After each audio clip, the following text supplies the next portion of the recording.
Vayasaha, appearing as of the age, Vidhita has realized Atma Tattvan, the truth of self, Vetrena, with their staffs, Cha also, Akshalayatham, forbade, Atat Arhanan, not deserving such from them, though those two porters, Tejaha, glories, Vihasya, disregarding the etiquette, Bhagavat Pratikula Shilo, having a nature of displeasing to the Lord. Translation and purport by Srila Prabhupada. His Divine Grace Srila Prabhupada ki jai. Translation. The four boys, sages, who had nothing to cover their bodies but the atmosphere, looked only 5 years old, even though they were the oldest of all living creatures and had realized the truth of the self. But when the porters, who happened to possess a disposition quite unpalatable to the Lord, saw the sages, they blocked their way with their staffs, despising their glories, although the sages did not deserve such treatment at their hands. Purport. The four sages were the first-born sons of Brahma. Therefore, all other living entities, including Lord Shiva, are born later and are therefore younger than four Kumaras. Although they looked like 5-year-old boys and traveled naked, the Kumaras were older than all other living creatures and had realized the truth of the self. Such saints were not to be forbidden to enter the kingdom of Vaikuntha, but by chance the doormen objected to their entrance. This was not fitting. The Lord is always anxious to serve sages like the Kumaras, but in spite of knowing this fact, the doormen astonishingly and outrageously prohibited them from entering.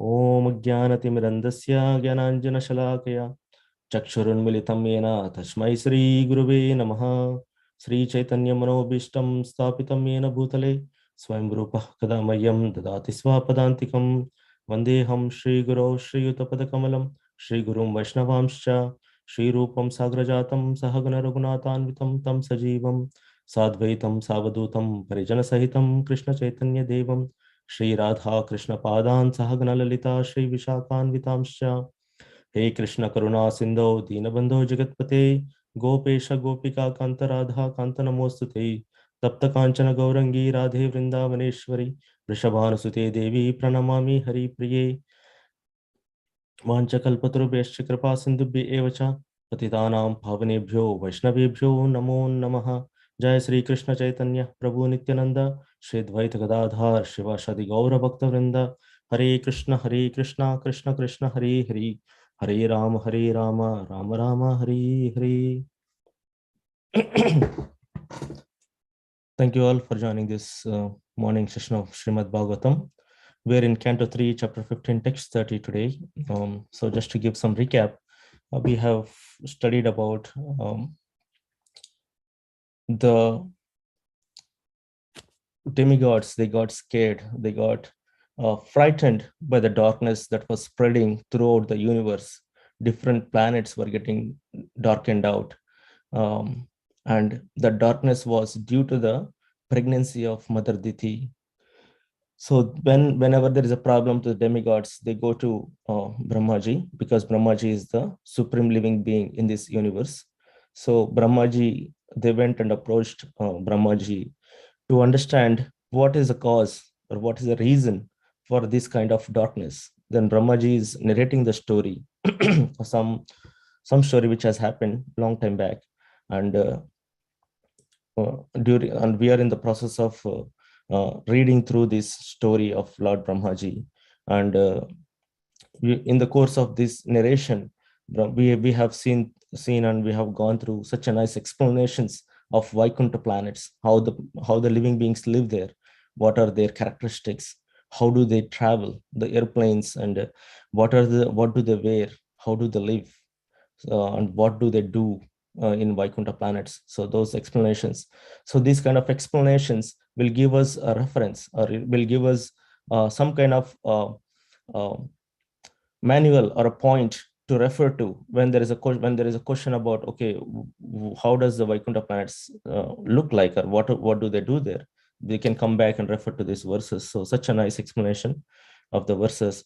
And going through these Vaikuntha planets, Brahmaji says that um, these four Kumaras who are Sanaka, Sanandana, Sanatana, and Sanat Kumaras. These four Kumaras, they have entered the Vaikuntha and they're watching the Vaikuntha planets, right?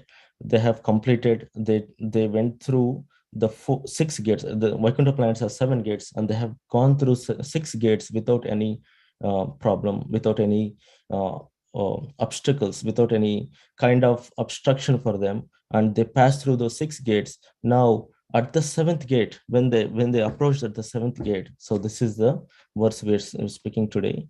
Tan vikshavata rasanam chaturah kumaran. So Tan is them. Who are them? Them are the four kumaras here. Vikshaya, after seeing vata rasanam, very nice word, right? It's, how do you explain nakedness in Sanskrit? So if you think about this, um, our Sukadev Goswami is using a beautiful word called as Vata Rasanan. Vata means wind, a body covered with wind, meaning they're naked. If you have a cloth on the body, that means the body is covered with cloth, right? It's not directly hitting the wind.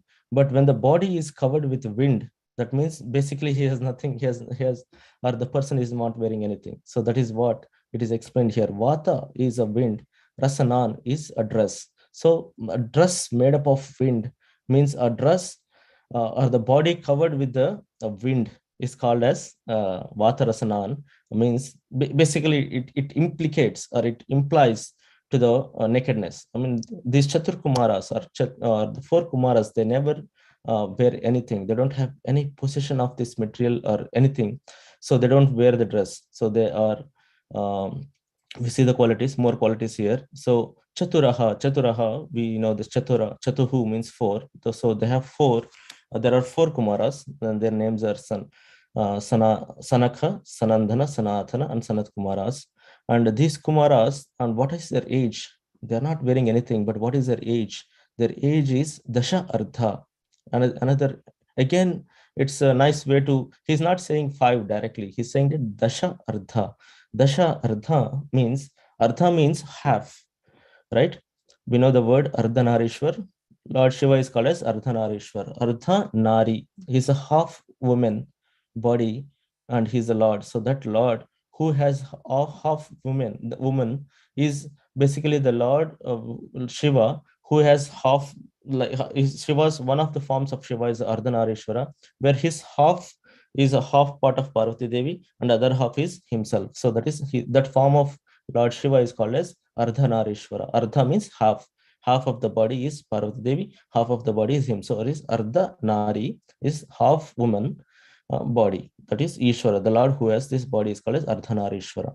In the similar way, here Ardha means half. So what is a half? That half is associated with Dasha. Dasha means 10.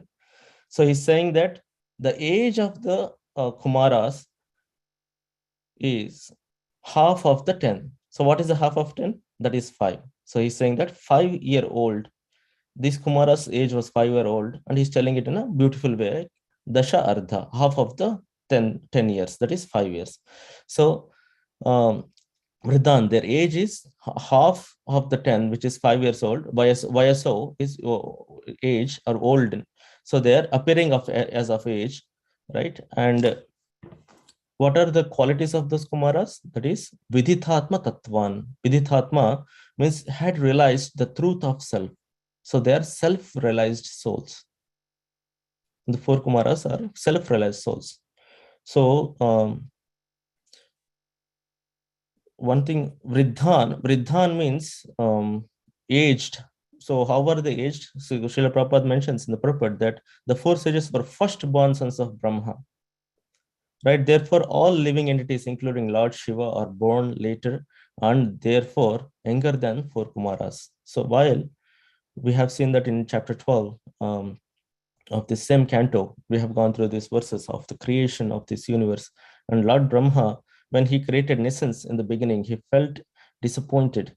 And after disappointment, he went into meditation. Then from the meditation, from mana, from the meditation, he created four Kumaras, right? So if you see this verse 3:12:4, we see that Sanakam cha Sanandam cha Sanathanam Ahad Mahabuhu, Sanat Kumaram Chamunim, Nishkriyan Urdhvaretasa. So this explains the creation of four Kumaras. Those four Kumaras were not normal beings. They are the first creation of Lord Brahma, right? And they were created to procreate this universe, to expand the universe, to explain the living entities in this universe, but they haven't accepted.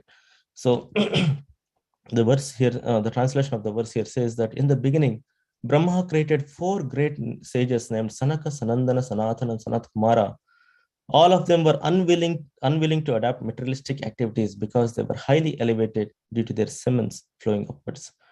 So that is the greatness of those four Kumaras. They are the first creation, and they were created from the mind by the meditation of Lord Brahma. So this is a quality or the speciality of those four Kumaras, and they said that they don't want to go into this material world because they want to engage in the spiritual activities. So when such personalities they are visiting Vaikuntha, in general, no one is allowed to. Not many people are allowed to enter into the Vaikuntha. Only a special people, special with special qualities, special spiritual qualities, they are allowed to enter the Vaikuntha. But they enter the Vaikuntha, and what's happened? Vetrena cha akshalayatam atad arhanam stho. Tho. This tho, I have verified, is the word used for those two. Tho means those two doormen. So whenever there are multiple instances, not like 5 or 6 times, this tho word is used for two doormen. Who are those two doormen? Jaya and Vijaya. So whenever, instead of saying Jaya and Vijaya, or the doormen, or the two gatekeepers, tho is used multiple times. So tho means those two, those two. So who are those two? Prabhupada used the word porters. I knew the porter is a word used for the coolies in the railway station in India, but I was thinking why the porter word is used here, and I verified that there is a nice meaning. I mean, in Webster's dictionary, it explains that porter is a person who stands at the gate and he takes a decision of whether allowing or not allowing a guest into that house or building or whatever. So that is a porter. So these porters are the two gatekeepers.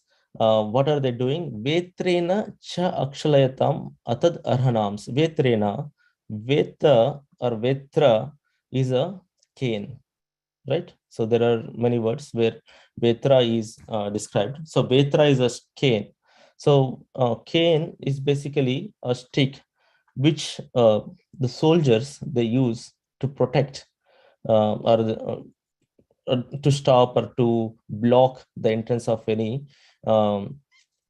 people. So basically, this Jaya and Vijaya, those two doorkeepers whose names are Jaya and Vijaya, they had this Vetrena. They're having this stick or staff with them, and they're blocking the entrance with the staff. They said that, hey, we cannot go. So they're just blocking. We see this in all the serials and all the things, like these soldiers will have the staffs and they just block it. Maybe they got this idea from this verse. So Vetrena Chakshalayatam. So they moved their staffs and they blocked forbade. Basically, they forbade the entrance of these four Kumaras, right? Not deserving such from them. Okay, so they were not supposed to block. So they are tat arhanan, not deserving such from them. They were not supposed to block because they need. If anyone is in Vaikuntha and if anyone is trying to take the darshan of Lord, we should know. I mean, they must be knowing that they should not stop. See, the relationship between the Lord and the living entity is eternal, and no one should stop. Basically, no one should block that process. This is a lesson for us, right? This is a lesson for us. If you see,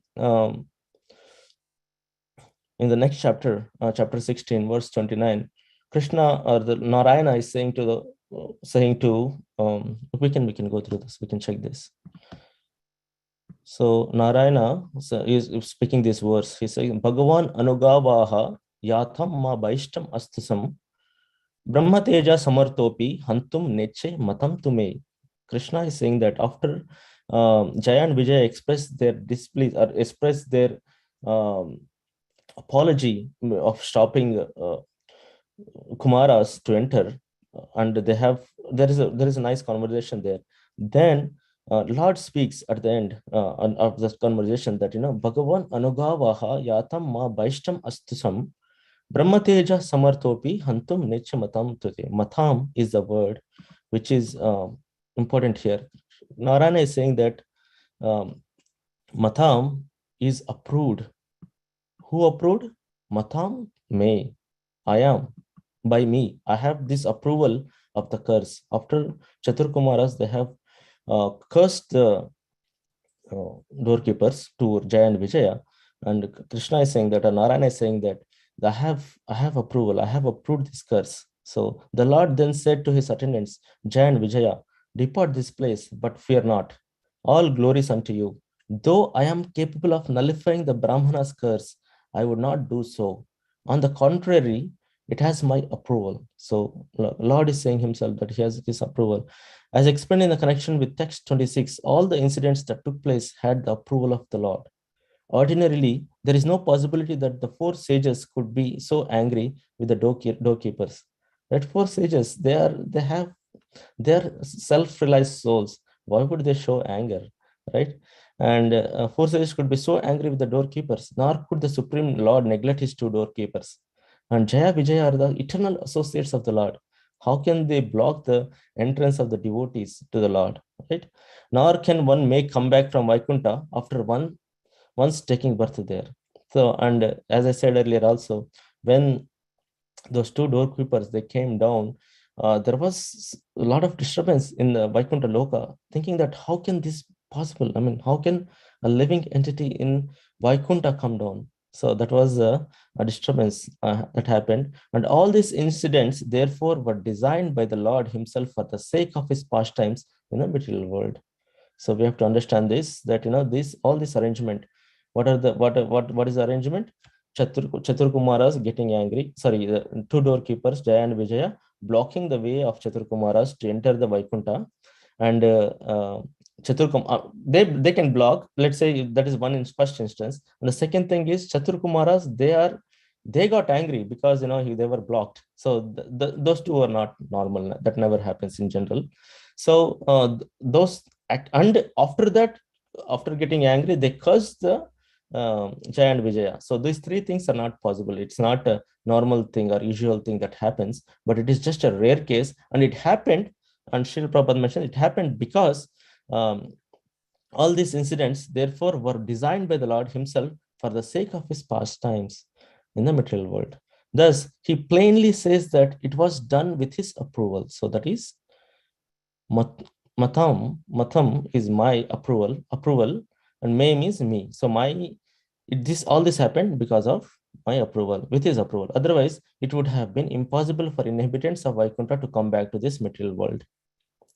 Vaikuntha planets, the living entities there cannot come back. They are not designed to come back to this universe.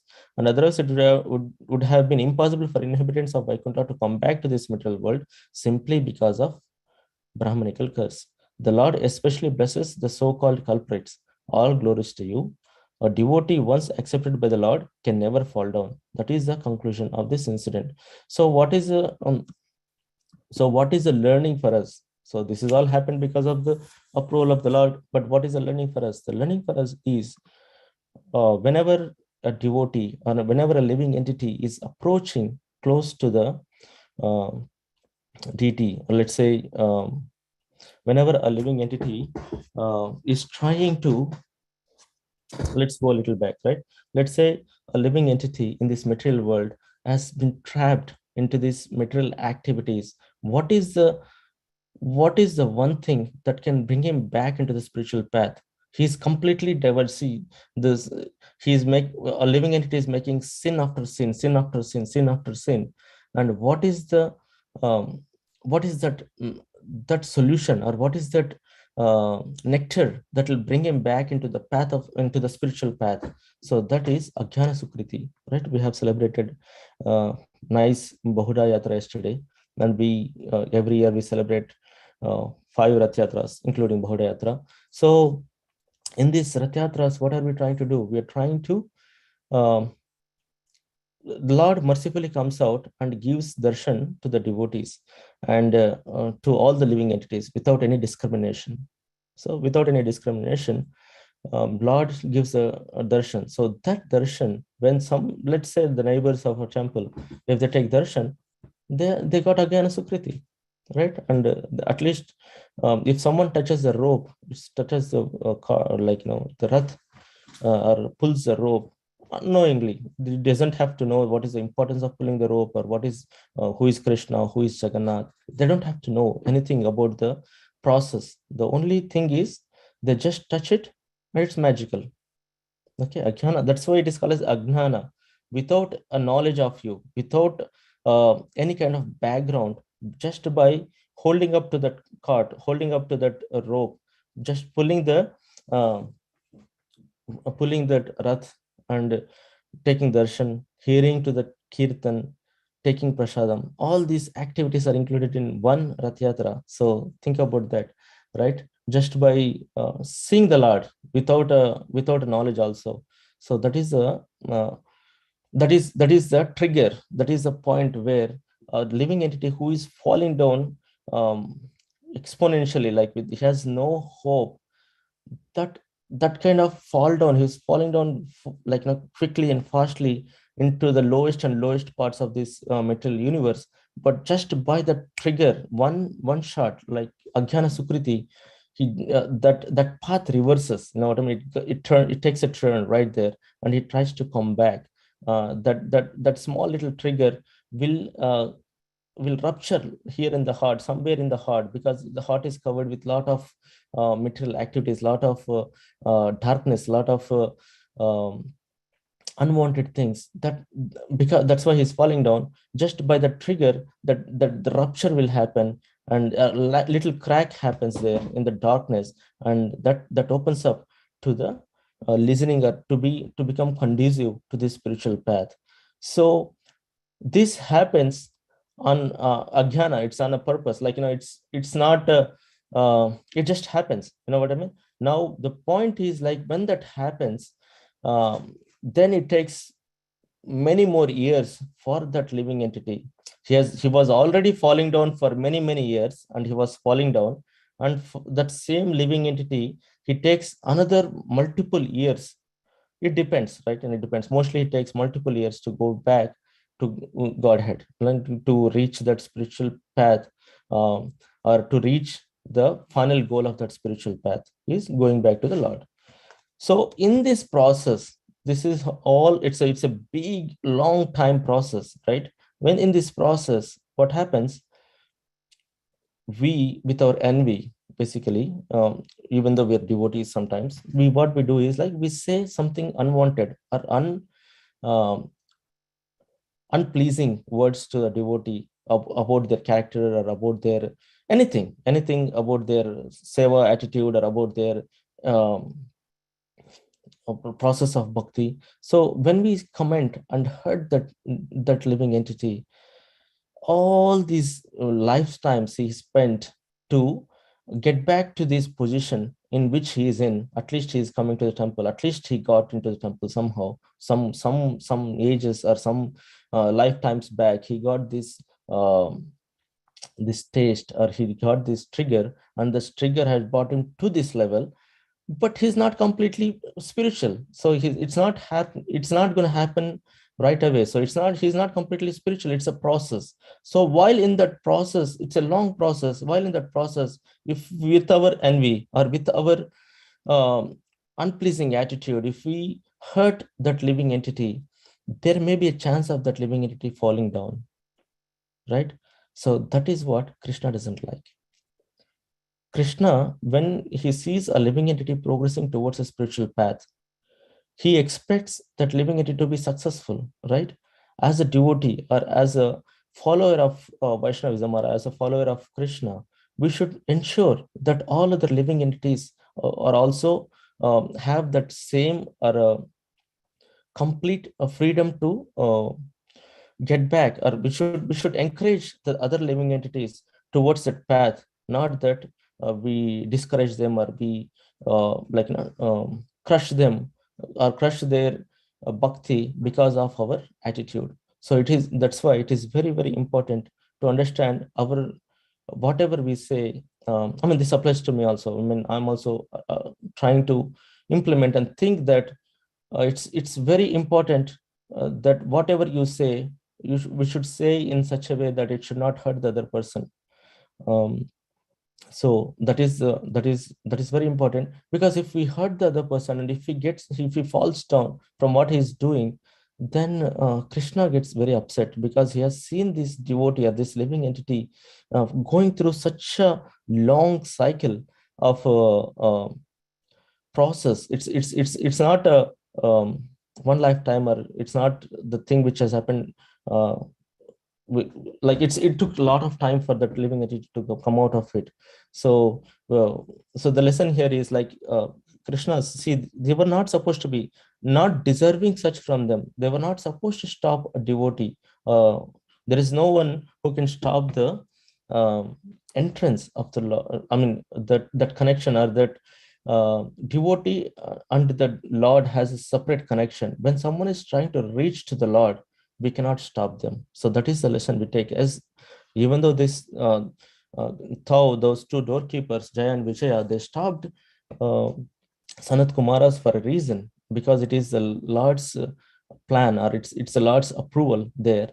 The lesson we get from this one is that we should behave, because we're all living entities. We're trying to reach the Lord. We're trying to reach that our spiritual goals, a goal of going back to Godhead.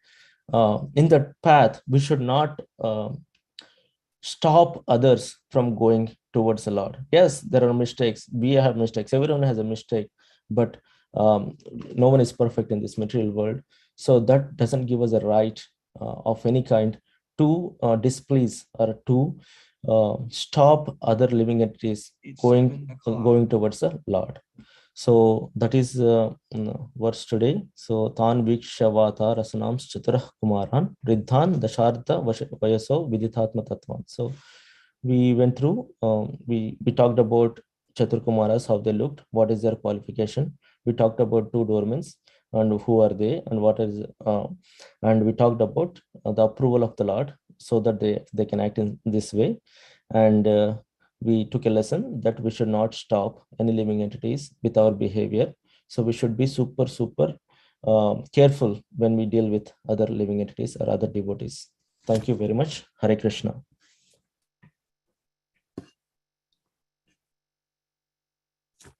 Madhupati Prabhu. Haribol, thank you very much, Prabhuji. So it's already 7, so any discussion? Let's take it into Nityam Bhagavata Sevya group. Okay, we'd like to wish you all a safe and Krishna conscious day and week ahead. The Pana time is already started from 5:30 to almost 10:35 or something like that.